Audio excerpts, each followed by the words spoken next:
So the first step in setting up the employee login, whether that be for control of access to the software or for time clock management, is to set up the employees within the software. So those employees can be used when you're setting up project information to specify information for the drawing title blocks as far as who's doing the drawing, the estimator, who the project manager is, those sorts of things, as well as setting control and limitations on accessing the software. So if you want to create employee login, you can set your employee information up and set up the employee access controls in the software as well. So you can either access that from the Microrealm ERP software or from the Microrealm Toolbox side. If you don't have the ERP installed, you can access it from company setup and employees and employee secure information here. And you can also access it from the employee information on the company data tab inside of the ERP software.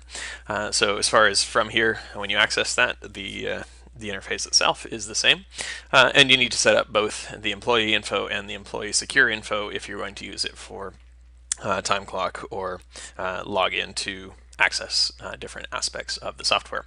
So the first step is to set up the employee info. So we can go ahead and access the employee info. When you do that, you can see your list of current employees, and you can remove some of these if you want to.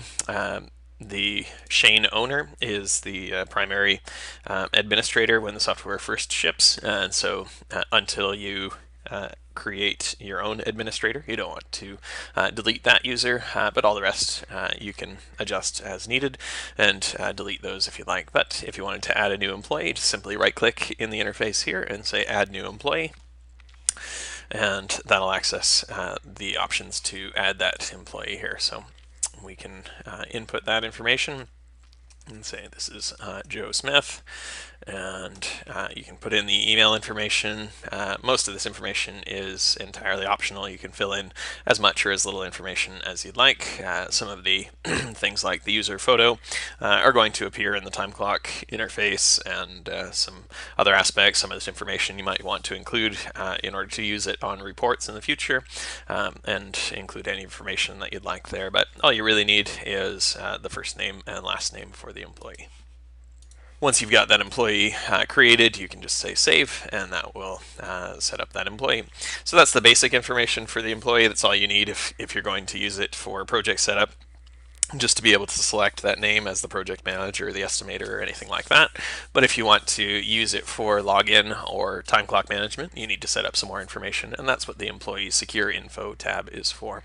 And so we'll go ahead and look at employee secure info.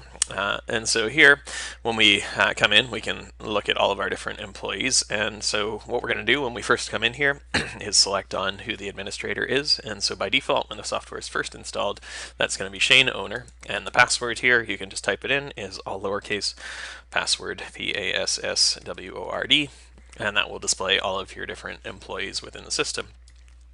Now if you go in here, you can say show passwords, and that's going to show the password information. So when you do that, you can see I don't have any passwords set up for any of these employees yet, but I can go ahead and create that for my new employee that I just created. If you go straight to employee secure information from the employee info, you'll notice that your employee is not there. The reason for that is that you do actually need to switch to a different screen in order to do that. If you just hit employee secure information, it's not switching those screens. So I just went and clicked on contacts, and that forced the save button here, so I can go ahead and save that. Now if I go back to employee secure information, I can see my different users there, including my new user. So I'll go back and I'll select on Shane owner again, and password, and I'll see all of my information there. I'm going to say show passwords, and there I can see I've got my new user set up. So I'll just say JS is my password for this particular user, and then I can set the security level. Now this particular one I want to be the administrator, so this is going to be my lead user from this point forward instead of Shane owner, so I'm going to say this is my administrator. Then to set the specific permissions for this particular user, I can say OK on that and save it, and then I can adjust those permissions from there. So if I go in and say Joe Smith, Now, JS is my password, and this is my administrator. So for the administrator itself, you can't set employee permissions because that information is set to have full access because they are an administrator. But any of the other stations, so if I set this to an officer or something like that, I can say set employee permissions, and that's going to limit the access to the different aspects of the software.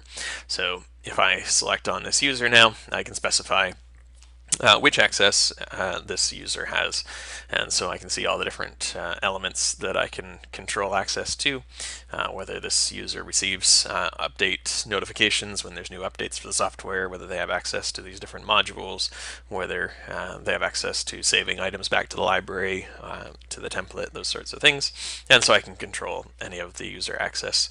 In order to make that take effect, I would have to say enable employee login and make sure that I actually had passwords set up for these users, and then when Jim Keep Going logs in, he would not be able to save items back to the template anymore, for example.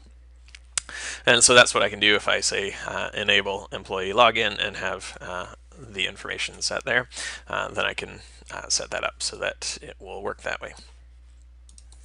So whether I'm setting this information up for employee login with this option here, or if I'm setting it up just for time clock management, I need to make sure that I have passwords set up. And then if I'm using employee login and I want to control access, then I use the set employee permissions. And that's how I set up my employee secure information.